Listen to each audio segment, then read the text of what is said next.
스텝 3 보도록 하겠습니다. 1번부터 차근차근 보도록 할게요. 1번 헤르츠, 다른 표현은 진동수라고 하죠. 이것과 농도를 기본량을 통해 표현하라고 되어 있네요. 자, 헤르츠, 중학교 때 여러분들 한창 키웠을 때 이런 거 했던 기억이 있을 겁니다. 1헤르츠 어떻게 표현한다라는 거죠? 1초에 한 번 진동한다라는 것이죠. 우리 이걸 1헤르츠라고 했던 거 기억할 겁니다. 뭐 20헤르츠 그렇게 되면 20초에 한 번이 아니라 1초에 20번 진동하는 것을 이제 우리가 20헤르츠라고 합니다. 그러면 결국 이것은 시간분에 몇 번 진동하냐라고 표현할 수가 있는 거예요. 근데 이 몇 번이 단위를 표현할 수가 없기 때문에 우리는 헤르츠의 단위가 그냥 S분의 1이 됩니다. 기억해 주시고 이제 농도를 가보도록 할게요. 농도는 개념 때 그렇게 강조를 했습니다. 우리는 특정 부피 안에 세제곱미터라고 할게요. 그 안에 얼마나 많이 들어있느냐가 농도를 결정하는 걸 알고 있어요. 근데 그걸 셀 수가 없기 때문에 우리는 뭘로 표현한다? 뭘로 표현한다 라는 것이죠. 이거 꼭 기억해 주시면서 이제 우리 2번 가도록 하겠습니다. 물리량의 크기에 따라 단위 앞에 접도 기호를 사용한 것으로 옳지 않은 것을 고르는 문제입니다. 자, 일단 첫 번째로 10의 마이너스 9제곱이 나왔네요. 이거 뭐죠? 나노입니다. 나노가 되고 단위는 N으로 써서 우리는 1나노미터를 표현할 수가 있습니다. 이번엔 10의 마이너스 6제곱이죠. 얘는 마이크로예요. 그리고 단위는 이렇게 뮤를 씁니다. 그렇게 해서 이제 우리는 1 마이크로그램을 표현할 수가 있습니다. 자, 10의 마이너스 3제곱이죠. 얘 같은 경우는 밀리죠. 밀리는 단위를 작은 m을 쓰고 그렇게 해서 10의 마이너스 3제곱 세크는 1밀리초로 표현을 할 수가 있습니다. 자, 이번에는 10의 제곱인데 이 10의 제곱은 센티라는 표현이 있어요. 여러분들 이 센티라는 표현 낯선 친구도 있겠지만 우리가 생각보다 많이 씁니다. 어디에서? 1cm죠. 이게 무슨 뜻이냐면 100분의 1m를 표현하고 있어요. 이런 게 또 뭐가 있냐라고 하면 1달러에 1센트입니다. 100센트가 1달러를 만들거든요. 그렇다는 얘기는 1센트는 100분의 1달러를 표현하는 것이죠. 그래서 센트란 표현이 있으면 여러분들 기본적으로 100분의 1의 개념입니다. 그래서 여기 주어진 1cm파스칼은 100분의 1파스칼이 돼야 될 거예요. 자, 이제 그렇다면 4번이 틀림을 알 수가 있죠. 자, 5번 보도록 하겠습니다. 10의 6제곱이죠. 그렇다면 10의 세제곱부터 얘기해 보도록 해요.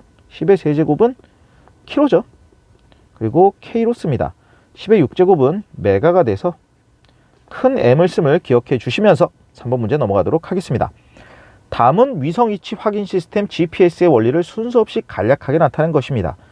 가는 GPS 수신기에서 전파를 수신하여 항법 위성과 수신기 사이의 거리를 계산한다는 것이고, 나는 지도에서 수신기의 정확한 위치를 알아낸다라는 것이고, 다는 여러 개의 항법 위성에서 위치와 시간 정보가 담긴 전파 신호를 보낸다로 표현되어 있습니다. 자, 이건 순서가 없이 나온 거기 때문에 3번 문제 위성 위치 확인하는 방법을 순서대로 나열해 볼 겁니다. 자, 여러분들 오해는 하지 마세요. 우리가 무슨 GPS의 그 원리를 이해하기 위해서 엄청 뭔가를 해야 된다 그렇게 생각하실 필요는 없습니다. 우리는 가볍게 받아들였으면 좋겠습니다. 그래서 문제도 가볍게 풀어볼 거예요. 자, 가를 볼게요. 전파를 수신해야 된대요. 그렇다면 뭐예요? 누군가가 보내줘야 되는 것이죠. 그렇다면 가가 1번이 될 수는 없겠죠. 자, 나를 볼게요. 지도에서 수신기의 정확한 위치를 알아낸다. 이게 최종값이죠. 그럼 얘가 3번이 되겠네요.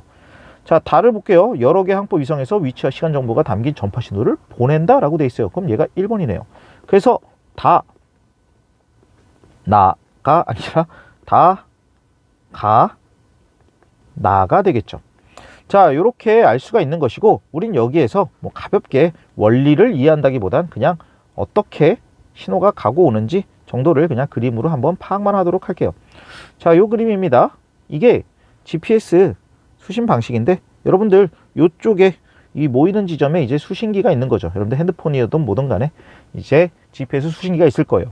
그것은 아까 얘기했듯이 위성에서 쏴주는 겁니다. 그 쏴주는 시간을 보고선 우리가 거리를 측정하는 거예요. 그러면 어떻게 쏴주길래 시간을 측정할 수 있냐라고 하면 얘는 전파로 쏴주는 거예요. 전파 같은 경우는 속도가 누구랑 똑같습니까? 빛과 똑같습니다. 그러니까 빛의 속도로 쏴서 그 걸린 시간을 가지고 거리를 측정한다라는 것이죠. 그리고 GPS 위성은 몇 개가 있어야 됩니까? 하나만 있으면 안 돼요. 왜 하나만 있으면 안 되냐?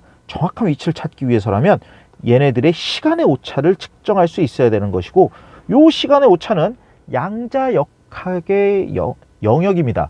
그걸 이 시간에 우리가 할 수는 없어요. 그래서 우리 GPS 어떻게 생각하면 된다? 일단 수신기가 있다. 그리고 그 수신기로 누가 저 위성에서 전파를 쏜다라는 것이죠. 전파의 속도는 빛의 속도라서 그 시간을 계산해 길이를 측정할 수 있다는 거죠. 그리고 하나만 가지고 하는 게 아니라 몇 개를 가지고 하는 겁니다. 그렇게 되면 오차를 찾아낼 수 있는데, 시간의 오차, 그것을 통해 정확한 위치를 판단할 수가 있다라는 것이죠. 자, 우리 요 정도 수준만 기억하면서 이제 우리 4번 문제도 보도록 하겠습니다. 자, 항법 이성에는 정밀한 원자 시계가 이용된다라고 했는데, 아까 얘기했죠? 그 전파 속도가 빛의 속도랑 똑같아요. 그러면 굉장히, 그렇죠? 시간이 짧을 거예요. 그러면 오차가 최대한 없게끔 만들어줘야 되겠죠. 그래서 아주 정밀한 원자 시계가 필요할 겁니다. 자, 니은 볼게요. 가에서 거리는 전파의 속력과 전파의 도달 시간의 곱으로 계산한다라고 돼 있는데, 어렵게 보지 마세요. 결국 거리잖아요. 속력 곱하기 시간으로 계산할 수 있을 겁니다. 자, 그리고 디귿, 나는 한 개의 항법 이성에서 보낸 신호의 분석만으로 가능하다고 돼 있는데, 여러분들 봤죠?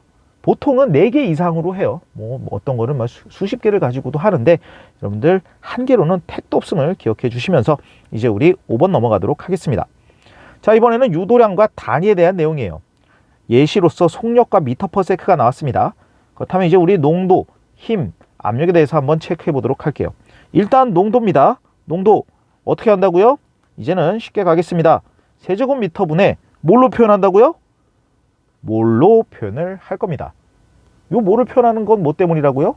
원래 개수를 세서 얼마나 많은지를 알아야 되는데, 이게 뭐 분자 단위라서 너무너무 많은 겁니다. 그러니까 그걸 몰로써 표현을 하는 것이죠. 자, 이번엔 힘을 보도록 할게요. 힘도 개념 때 얘기했습니다. 뭐 세상 위대한 공식, 위대함이 치사량 수준인 F는 MA죠. 이 F는 MA에서 우리 M의 값이 무엇인 걸 알고 있어요? 질량 단위인 킬로그램인 걸 알고 있습니다. A는 뭐가 되죠? 중력 가속도 9.8 미터 퍼 세크 제곱, 다들 기억하시죠? 그래서 가속도 미터 퍼 세크 제곱을 이용해서 F라는 힘을 표현할 수가 있을 겁니다. 자, 이번에는 압력입니다. 압력 같은 경우는 기본 단위는 파스칼이에요. 아까 힘도 했으니까 힘도 기본 단위는 뉴턴인 거 기억해 주셔야 되겠죠. 압력은 기본 단위가 파스칼인데, 이것은 A분의 F입니다. 이 A라는 것은 단면적이에요. 실은 압력은 좀 상식으로서도 이걸 알아두시는 게 좋을 것 같아요. F는 힘입니다. 그러면 이걸 기본량으로 표현하면 힘은 방금 했잖아요.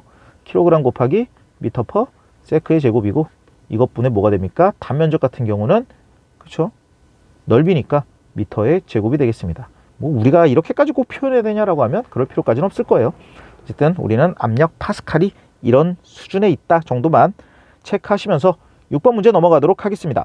그림가는 미시세계의 수소원자를, 나는 거시세계의 태양계의 일부를 나타낸 거예요. 자, 가와 나에서 물질의 크기에 따른 차이점에 대한 설명으로 옳은 것을 고르는 문제입니다. 자, 가와 나 생긴 건 똑같아 보여요. 왠지 비슷한 운동을 할 것 같지만 얘네들의 운동 법칙은 전혀 다릅니다. 왜냐? 가는 미시세계고요. 나는 거시세계이기 때문에 그렇어요. 자, 그렇다고 해서 기억부터 보면 물질을 이루는 입자가 다르냐라는 거예요. 여러분들, 물질을 이루는 입자는 다 똑같습니다. 그게 뭐예요? 원자 단위죠. 물론 원자 안에도 뭐 원자핵이 있고 전자가 있고 뭐 원자핵 안에도 여러 가지가 있지만 결국 그걸 이루는 물질은 다 똑같습니다.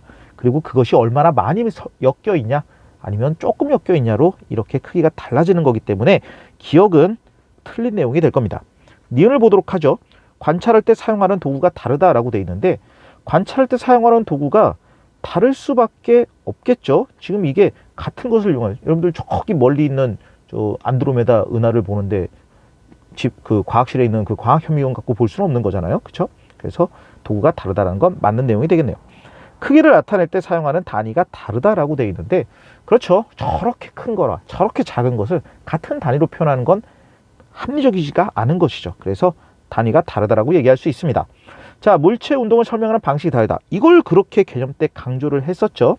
그렇죠? 저 미시세계는 우리가 그냥 이렇게 보이는 거시세계의 움직임을 가지고 있지 않습니다.